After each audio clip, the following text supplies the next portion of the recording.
Bonjour Nadia. Bonjour Paris. Merci d'être venue. Mais avec plaisir. Je suis ravie de t'avoir. Nadia, tu es coach de dirigeants. Tu as travaillé au Crédit Suisse en sales. Tu es membre du jury Prix Gisèle Halimi. Ça, c'est génial. Tu es speaker à l'ESCP. Tu écris sur l'argent dans le L. Tu es passionné par les relations humaines et tu partages ton expertise à travers des ateliers de coaching collectif ou individuel. Tu apprends aux femmes et aux hommes à développer une solide confiance en eux. Et tu insistes, ça j'aime beaucoup, sur l'importance des petits objectifs dans la construction de soi. Tu es la créatrice du podcast Skills, qui est une encyclopédie de compétences humaines. Et au milieu de tout cela, tu rappelles que tu es aussi une mère, une épouse, une sœur, une fille et une amie dévouée. Ma question est la suivante. Comment concilier ambition et déconnexion? Parle-moi de ton pourquoi. C'est une super question. En plus, c'est très important. C'est un cheminement de vie. Le pourquoi évolue. Je pense que chaque matin, je me réveille avec l'envie de partager et de transmettre. Je prends beaucoup de plaisir à le faire. Cette transmission, pour moi, c'est d'aider les autres à grandir, à s'accepter, à se connaître, mais aussi à être performants dans leur travail. Et cette performance, c'est pas à n'importe quel prix, c'est une performance qui doit vraiment leur ressembler. Et donc mon parcours s'est vraiment fait petit à petit, ça s'est construit petit à petit avec Crédit Suisse, c'était la finance, et là j'ai appris la rigueur, la structure. Et ensuite, c'était l'entrepreneuriat et LVMH. Et là, j'ai compris que la valeur créativité était importante pour moi. J'avais vraiment besoin d'évoluer dans un environnement créatif et que c'était indispensable à mon bonheur. La créativité, pour moi, c'est aussi la liberté de pouvoir penser différemment. C'est intéressant parce que souvent, on voyait le travail à l'époque comme quelque chose qui allait nous rapporter de l'argent. Et à côté, les hobbies et les passions qu'on pouvait vivre. Aujourd'hui, on se rend compte qu'en fait, un travail dans lequel on est malheureux, ça ne marche pas. Ça ne fonctionne pas à long terme et tu as tout à fait raison. Je pense que c'est important de créer ce cercle vertueux, de se dire, en fait, j'apprends à me connaître. Apprendre à se connaître, c'est du leadership. Accepter, c'est pas accepter que notre zone de vulnérabilité ou les endroits où on n'est pas très bon, c'est aussi accepter là où on est bon et les reconnaître et investir dessus. Et à partir de là, à partir du moment où on se connaît, on accepte qui on est vraiment, on rentre dans le bonheur. Ouais. On est heureux et quand on est heureux, on est performant. Et mon pourquoi, il s'est multiplié par 1000. Ça, c'est un élément quand même qui est important et qui a été très marquant dans ma vie. Et c'est l'arrivée de ma fille. D'accord. Et quand elle est arrivée, le sens s'est multiplié par 1000. Et 1000, c'est encore peu. Je me suis dit, ok, on a la transmission par la parole, par ce qu'on dit, par les valeurs qu'on explique à nos enfants. Mais il y a aussi cette influence silencieuse qui est l'exemple. Et je me suis dit, le temps que je passe pas avec elle, ça doit non seulement m'aider moi à grandir et faire grandir les autres. Et quand tu parles d'ambition, oui, je transmets la valeur ambition à ma fille parce que je travaille, que je l'assume, je suis une femme ambitieuse, mais ma famille passe en premier.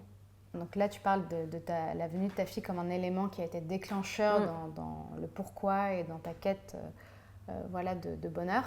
Est-ce que dans ton enfance, il y a une adresse, un lieu ou une expérience qui t'a peut-être aussi marqué et qui fait ce que tu es aujourd'hui? J'ai grandi en Tunisie, donc Méditerranée, dans une maison avec un jardin. J'avais cette chance et j'avais aussi une vie de quartier où il y avait une sécurité tellement incroyable qu'on était libre. En fait, on était des enfants, on se baladait de maison en maison sans la surveillance des parents. Génial, ça. Et chaque été, on partait à 1 heure de Tunis, on louait chaque été la même maison et je m'en souviens très bien, c'était un seul étage, une maison perchée en hauteur avec des escaliers immenses. Les amis de mes parents louaient la même maison dans ce quartier qui était encore un peu sauvage avec du sable partout. Et tous les soirs, c'était des jeux de cartes, la plage, les enfants qui se retrouvaient, qui faisaient des colliers en jasmin. Il y a de la nostalgie. Mais au-delà de la nostalgie, je pense que ce que je récupère de ces moments, c'est l'importance des rituels familiaux et ce sentiment de sécurité qui t'offre une forme de liberté qui est incroyable. Donc aujourd'hui, ça paraît un peu utopique, mais ces moments-là, j'essaie de les créer. C'est des moments dans le quotidien, c'est des moments que j'essaye de créer pour revivre ce temps, ce rapport au temps qui est un peu plus lent, qui est un peu plus ralenti. On est vraiment focus sur le moment présent. Et justement, il est où ton nid aujourd'hui? Qu'est-ce que ton adresse actuelle dit de toi? Alors aujourd'hui, j'habite près du Bois de Boulogne, donc en face c'est vert, dans un appartement un peu loft avec une terrasse. Donc j'ai recherché cet espace extérieur. Cet espace est important parce qu'il me permet de recevoir. D'accord. Ces moments dont je te parlais, c'est quelque chose qui est important pour moi, encore une fois, de retrouver cette chaleur, cette convivialité et de recevoir les amis, parce que moi, j'ai pas de famille, enfin, j'ai ma famille, mon mari et ma fille, mais ma première famille n'est pas en France. Et les amis qu'on choisit sont notre famille, et donc c'est important pour moi de pouvoir les recevoir et de recréer ces moments. Et le lieu où j'habite aujourd'hui me permet de le faire. Et en plus, on a investi dans une qualité de vie qui est qu'on a notre club de sport qui est en plein milieu du Bois de Boulogne, donc vraiment pas très loin de chez nous. Et c'est un peu une extension de chez moi. C'est pas qu'un club de sport, on a créé, on a vraiment des amis précieux, une communauté, il y a un lien social.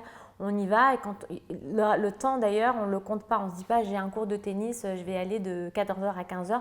En fait, on y va et on passe toute la journée. Et je retrouve cette sécurité où ma fille de 5 ans se balade au sein du club, toute seule. Tout le monde la connaît, elle connaît tout le monde, elle retrouve ses amis. Et puis il n'y a pas aussi cette ponctualité qui est très importante. On a rendez-vous à 14h, en fait, on y va et on se retrouve. C'est pas une tâche, c'est vraiment un plaisir. C'est vraiment un plaisir et c'est fait de façon très, très naturelle. Et vous avez trouvé donc cet appartement et après vous avez trouvé le centre, ou vous saviez que vous vouliez être à côté du centre? Non, c'était d'abord l'appartement et ensuite le club de sport qui était pas très loin. Qui était la cerise sur le gâteau. La cerise sur le gâteau. Qui portait aussi, on a quand même essayé d'autres clubs qui n'étaient pas très loin et on a choisi celui-ci parce qu'il est beau. Et parce que comment il est comment? C'est très grand, il y a je crois 50 terrains de tennis, 2 piscines extérieures, c'est vraiment... et les valeurs fortes, c'est famille et sport. Donc et nous on fait du sport, moi je fais du tennis, la petite aussi fait du tennis, mon mari fait du tennis, du yoga, de la danse, et on passe toute la journée autour de ces valeurs et on s'y sent bien. Donc c'est un investissement. C'est comme investir dans une maison de campagne. Nous on ne l'a pas fait. On s'est dit on va investir dans ce lieu et c'est vrai qu'on y est tous les week-ends et je pense que l'investissement est amorti. Parle-moi de chez toi, c'est comment? Ça ressemble à quoi? Alors chez moi, c'est un peu loft. Quand on rentre, on a vraiment une très grande pièce, une réception qui nous permet de faire des anniversaires très sympas. Une terrasse qui doit faire 80 mètres carrés avec vue sur le bois et Paris. C'est assez joli. On fait souvent les feux d'artifice du 14 juillet à la maison, on rassemble les copains. Notre chambre avec une porte coulissante. Mon mari adore l'ouvrir pour que ça fasse loft. Moi, j'adore la fermer pour dire ça, c'est le coin intime, c'est privé, c'est pas partagé. Donc, quand il n'y a personne, on l'ouvre. Quand il y a du monde, on la ferme. On a un studio de musique à la maison. D'accord. Qui joue de la musique? C'est mon mari. Il est chanteur et compositeur de musique. Donc, on a un studio de musique à la maison. Rien n'arrive par hasard, finalement. Quand je disais créativité, c'est important. Et ben, en fait, la musique fait partie intégrante de nos vies.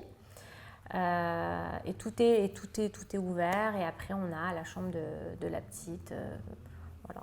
On est au 8e étage. Et dans le style, tu as rapporté justement des choses de Tunisie, ou c'est plutôt français ou moderne ou un mix? C'est un mix des deux. C'est assez simple en termes de décoration. Il y a un énorme tapis très très très très grand pour retrouver ce côté un peu chaleureux et convivial. Et après, c'est vraiment, il y a beaucoup de livres de mode, parce que j'adore la mode, des œuvres d'art plutôt contemporaines et assez simples, je dirais. Donc c'est le beau dans lequel tu investis, tu dirais qu'il est simple? Disons discret. Discret. D'accord. Je dirais plutôt discret et plutôt des choses qui sont importantes. C'est un livre qui est important pour moi, par exemple. Je fais partie d'un prix littéraire qui est le prix littéraire Gisèle Halimi. je suis très engagée dans la cause des femmes, en fait, ce livre-là va être sur ma table, ou ça va être par exemple le livre d'une personne de notre famille qui a fait les recettes de génération en génération de cuisine, de transmission. On va le retrouver aussi sur la table. Et après, ça peut être un livre de photos. J'ai beaucoup d'amis aussi peintres et artistes, donc j'ai des œuvres de mes amis. Un vélo en bois pour pouvoir concilier justement cette vie qui est très speed parisienne, mais en même temps de se dire je prends le temps de prendre soin de moi. Voilà. C'est quoi la prochaine destination? Prochaine destination, alors ça va pas être un voyage en famille, ça va être un voyage avec une amie au Portugal, à 1 heure de Lisbonne. On a envie de se faire une retraite toutes les deux pendant 4 jours. Ça s'appelle Quinta da Comporta. Je ne sais pas si tu connais. C'est vraiment dans la nature, c'est entre rizières et dunes. Avec ce côté très luxe, discret, mais avec un vrai focus environnemental, donc très authentique, et d'être un peu loin de tout, de la ville, et de se passer ce moment de détente, de yoga, un peu de spiritualité, d'élever un peu sa spiritualité et de prendre juste soin de soi. Parce qu'une fois que je prends soin de moi, j'ai beaucoup plus d'énergie ensuite à en redonner pour ma famille et mes amis. Est-ce que tu as investi dans ta maison? Est-ce que tu as investi dans d'autres lieux? Est-ce que tu as investi en bourse? Est-ce que l'investissement, c'est un sujet dans ta vie, ou est-ce que tu préfères faire ça en couple, ou est-ce que tu préfères le faire solo? Alors, il y a 2 investissements. L'investissement financier, je crois que pour atteindre une certaine indépendance financière, il faut investir. Après, j'ai un profil, même si j'ai travaillé dans la finance, j'ai quand même un profil assez conservateur. Mais je crois, j'ai la conviction qu'investir dans l'immobilier, c'est primordial. Et quand on est en couple, souvent, nous les femmes, on a tendance à lever le pied. Oui, exactement. Même quand on est en finance et qu'on sait Même quand on est en finance et qu'on sait tout ça, en fait, on lève le pied, on est focus sur autre chose et on ne fait pas attention à ça. Et malheureusement, quand il y a des couples qui se séparent, c'est à ce moment-là où souvent les femmes se rendent compte qu'en réalité, elles n'ont pas assez investi et que c'est important pour leur avenir. Et c'est aussi une forme de liberté. Donc oui, l'investissement est important. Alors, moi, j'ai un appartement dans le Marais. D'accord. Que tu loues, du coup? Qui est loué, tout à fait. Et dans lequel j'ai habité avant. Tu l'as acheté quand tu étais célibataire? Exactement. Ok, super. Et est-ce que tu as une éducation financière de tes parents? Est-ce que c'est tes amis? Est-ce que c'est un conseiller? Alors, mon père m'a toujours dit, sois indépendante. Il m'a toujours dit, investis dans tes études, ne sois jamais dépendante de personne.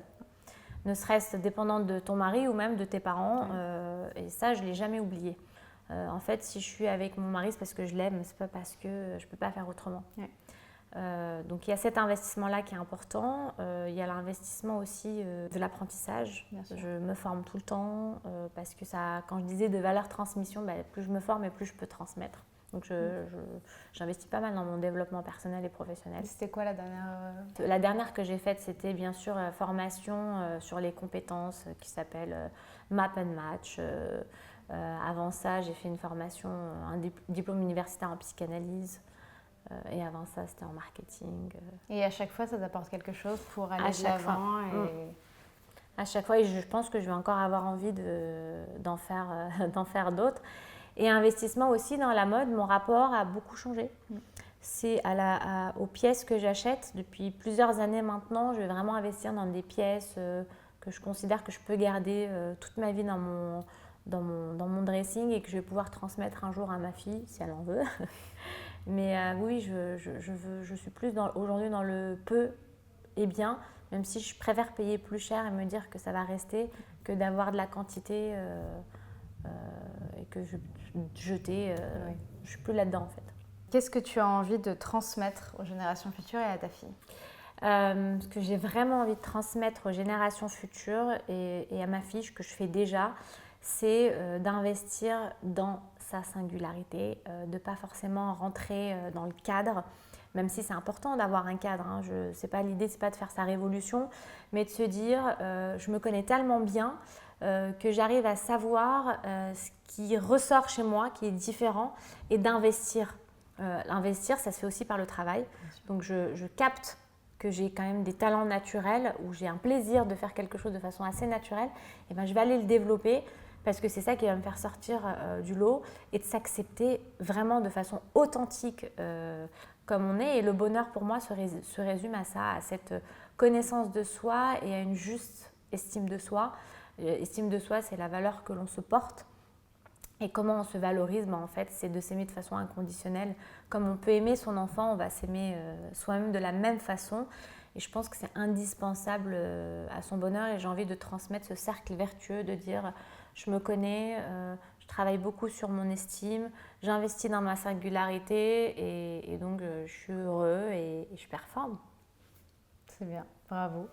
Merci. Donc, vous pouvez retrouver Skills sur Spotify, Apple Podcasts et sur Instagram. En décembre 2024. En décembre 2024 et sur Instagram dès maintenant, c'est Skills le podcast. Tout à fait, merci. Super.